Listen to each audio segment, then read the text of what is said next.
Yung saan-saan na lang kami pinapupunta ng amo ko. Para kaming walang address ba?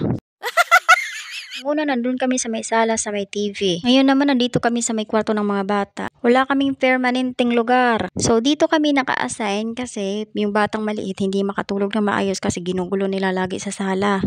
Kahit natutulog, pinapapak nila, kaya tuloy kahit masarap ang tulog, nagigising. Pag nagising, hindi na makatulog ng maayos. So, ang ginawa ng nanay ko, ilipat daw kami dito sa kabilang kwarto ng mga bata. Ang problema, kahit saan kami magpunta, kasi wala namang lock yung mga kwarto, nakakapunta pa rin sila kahit tulog ang bata. Ang mas malala doon kasi yung pintuan, maingay. So, ang ginagawa ko na lang, pag natutulog na yung bata, tas alam kong papasok na naman sila, hinihila ko yung higaan na yan. Yung higaan na yun na nakaano sa harapan ko, hinihila ko yan papunta doon sa may pintuan. Yan ang pinakaharang ko para hindi sila makakapasok basta-basta kasi may bigat yan. Kasi pag hindi ko yan linagyan ng harang, labas-pasok, tas yung pintuan ng ingay-ingay. So dito, habang nagkakape at kumakain ako ng almusal, nagtutupi ako ng hinigaan ng bata. Yung maliit ko na alaga, inilipat ko muna doon sa may higaan ni Rim para maayos ko yung higaan.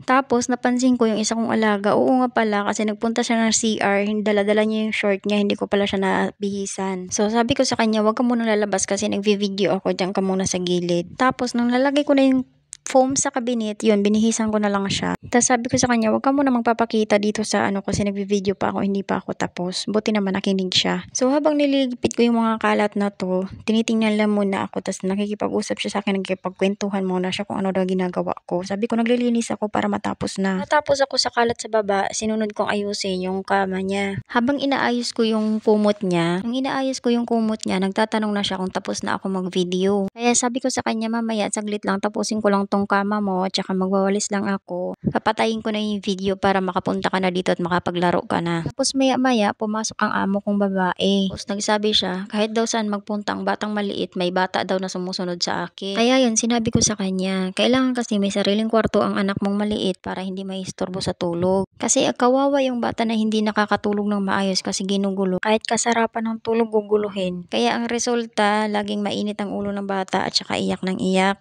Ang sagot lang sa akin ng amo ko, anong daw ang gagawin niya, wala daw space. So ako pa palang gagawa ng space para lang magkaroon ng kwarto tong maliit na bata. Wow! So ang nanay niya walang magawa kung di sumunod na lang na para kaming walang address sa bahay na to.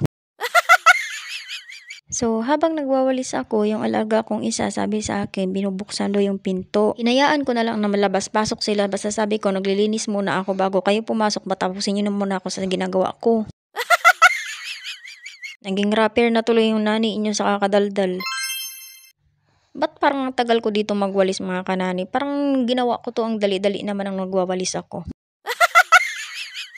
Ito atang resulta ng hindi pa nakakapagkape ngayong tanghali. Vitamins ko kasi yung kape mga kanani, kailangan 3 times a day yung kape ko. At yung vitamins ko pala hindi kape. O diba ang gulo, hindi mo alam kung kape kung vitamins talaga. So dito ang ginawa ko, tinapos ko muna yung winawalis ko bago ko tapusin yung kape ko. Habang kasi nagdadaldal ako ngayon di sa kape, naalala ko yung kape ko pa pala dyan, hindi pa pala naubos. Kaya sabi ko tapusin ko lang tong winawalis ko bago ko ubusin yung kape ko.